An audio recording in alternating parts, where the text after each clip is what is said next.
আসসালামু আলাইকুম দর্শকবৃন্দ, সবাই কেমন আছেন? আশা করি ভালো আছেন। শীতের সময় একটা ভিডিও দিলাম আপনাদেরকে। শীতের সময় আসলে শীতের দিনের একটা পরিবেশ নিয়ে একটা ভিডিও বানাইতে মনে চাইলো। ভরা সন্ধ্যা, সূর্য ডুবে ডুবে অবস্থা আপনারা দেখতে পাচ্ছেন। আমি দেখাচ্ছি আপনাদেরকে, আমার পিছনেই সূর্য আছে। আমি একটু সূর্যকে মোটিফাই করে দেখাচ্ছি।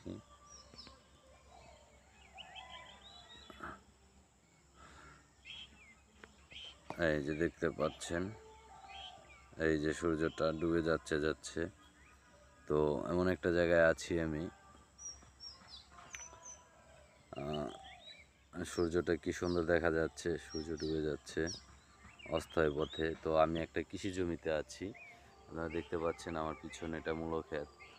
এরপরে এখানে আছে টমেটোর ক্ষেত, কিংবা আমি এর আগের ভিডিওতে দেখিয়েছিলাম যে বেগুন ক্ষেত করেছি আমি।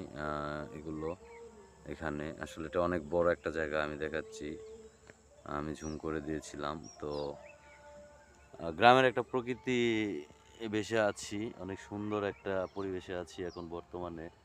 সন্ধ্যাবেলা নিরিবিলি পরিবেশ, চতুর্পাশেই জঙ্গল, কিংবা দেখা গেছে যে গাছপালা, আহ, অনেক দূরত্ব ঘরবাড়ি আছে এখানে। দেন আরও আমি আমার এই পাশে দেখাচ্ছি, তো অনেক ভুট্টা ক্ষেত আছে। এরপরে গাছপালা আছে, অনেক দূর দূর পর্যন্ত বাড়িঘর নেই, অনেক সুন্দর একটা পরিবেশ এটা।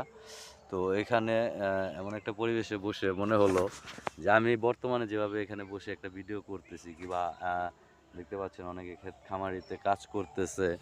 তো আমার মনে হলো, আমি ক্যামেরাটা দিয়ে দেখাচ্ছি, তো দেখতে পাচ্ছেন আপনারা।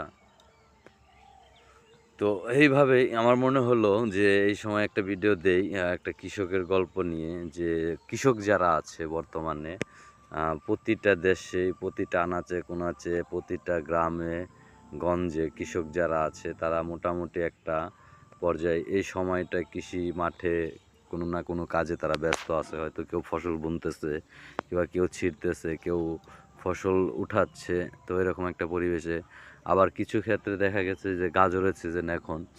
ভোর মনে করেন যে রাত 3টা 4টা থেকে মানুষজন গাজর খেতে ঠান্ডার ভিতরে এসে বসে থাকবে, গাজর উঠাবে।